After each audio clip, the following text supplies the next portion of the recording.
Hi, Donna Jones. So welcome in the Catholic University of Lille. It's your first time in Lille. You just arrived. That's right. Very happy to receive you. You are going to make a very important seminar for one of the major companies of the region, of France even, of the world. So you have been working most of your life in consulting, as I understand it. That's correct, yes. So can you tell us your link with innovation as a consultant? I think it's quite simple, because when you work a lot, as I have, across different sectors, different environments, we're all working with people. Yes. And you eventually see patterns show up in people, including in organizations. You see the same addictions or similar patterns of addiction that you see in individuals. So you begin to understand that we have a bit of a fractal layering going on between, in behavior. And so the innovation part of it is, how do we get ourselves out of these repeating patterns? A colleague of mine said he went into 1,000 companies over a period of his consulting career, and you could walk in 5 minutes, know what they were going to do next. Yes. And from a neuroscience point of view, that's exactly how it works. There's these ruts, and they fall in, and you know exactly where they're going. So the job is to shake the thinking, shake the perspective out of those ruts, and see things differently.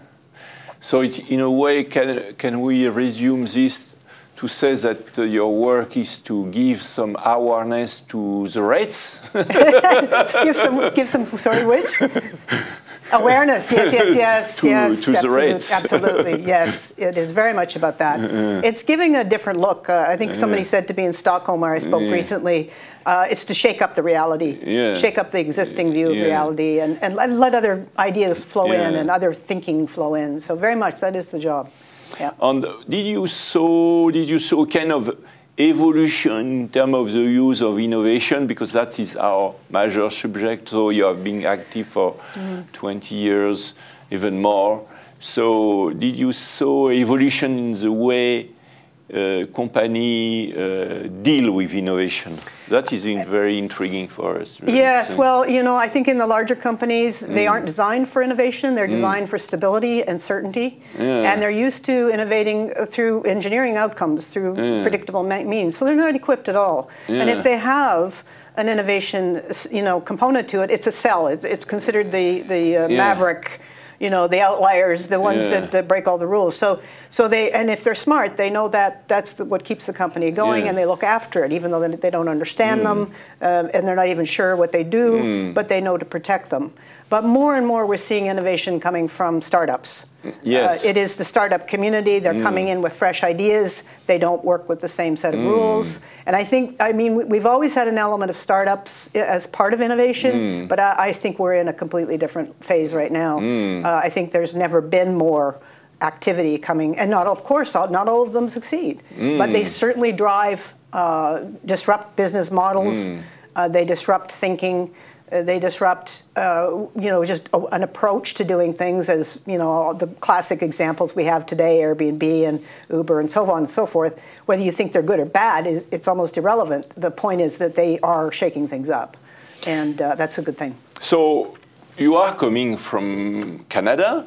Correct. And in Canada, from a very innovative place, which is? Vancouver. Vancouver, which is 2 hours, 3 hours from Seattle. Yes, very close. And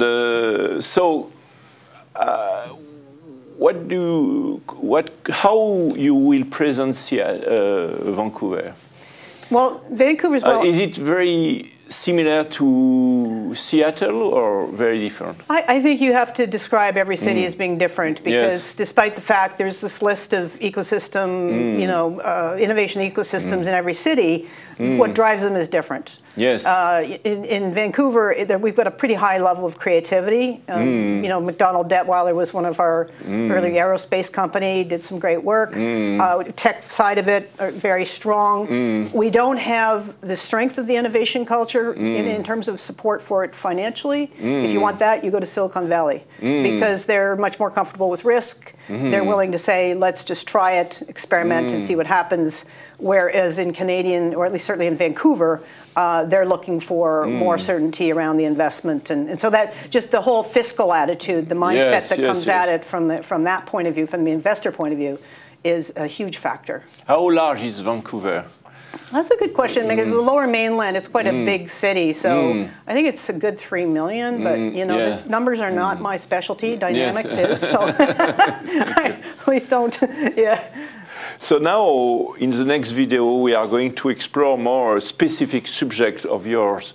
So what could be this subject? As this, we can do the teasing for the next video, which is very important at the end of the previous one. Yeah, well, I think what we do need to talk about is just the systemic change we're seeing globally, locally. You know, what shape is it taking? What does it mean to you as an individual and or a company? And from an innovation, personal innovation point of view, but also from a you know, layer. Yes, thank you very much. So our next subject will be the transformation, the change at the personal level, and more at the sociological level or the size of a company or a country.